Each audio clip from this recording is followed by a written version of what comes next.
Hello beautiful people, మీకు 1 minute time ఉంటే ఈ వ్లాగ్ని మొత్తం చూసేయండి. మీలో ఎవరైనా ప్లాంట్స్ అండ్ ఎనిమల్ లవర్స్ ఉన్నారా? అయితే ముందుగా మన ఛానల్ సబ్స్క్రైబ్ చేసుకోండి. ఎందుకంటే నేను రిపీటెడ్గా ప్లాంట్స్ అండ్ ఎనిమల్ వ్లాగ్స్ అయితే చేస్తుంటాను. మీరు చూడొచ్చు, నేను ఎప్పుడు చూసినా ర్యాబిట్స్ అనేవి కేజీలోనే ఉంచుతానని.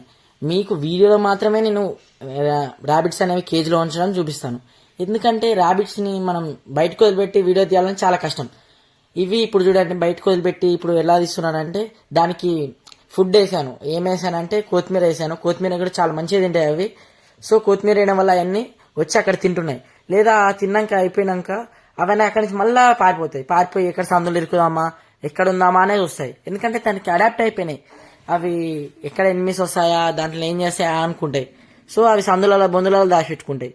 మనం చాలా కష్టపడి దాన్ని వెతికి తీసి మళ్ళీ కేజీలు వేసి ప్రాసెస్ ఉంటుంది. కానీ ఇలా చేయడం వల్ల దాన్ని కాళ్ళు అనేవి మంచిగా పనిచేసి హెల్తీగా ఉండడానికి ఉంటుంది.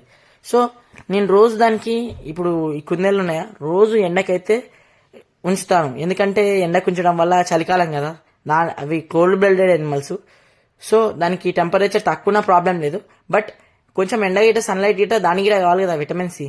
సో దట్స్ వై నేను రోజు దాన్ని ఎండకైతే ఇంకో చూడండి ఈ విధంగా వదిలిపెడతాను. ఇంటి పైన వదిలిపెట్టి మళ్ళీ సేమ్ యాజ్ యూజువల్గా తీసుకుపోయి మళ్ళీ కేజీలను వేస్తా. మీకు మరిన్ని ఎనిమల్ వ్లాగ్స్ కావాలంటే మన ఛానల్ని సబ్స్క్రైబ్ చేయండి. Thank you for watching this vlog. మీరు నా వ్లాగ్స్ని పూర్తిగా చూడండి. మీకు నచ్చినట్టయితే నా లైక్ చేయండి, సబ్స్క్రైబ్ చేయండి. ఫోర్స్ఫుల్గా అయితే ఏమొద్దు. Thank you for watching.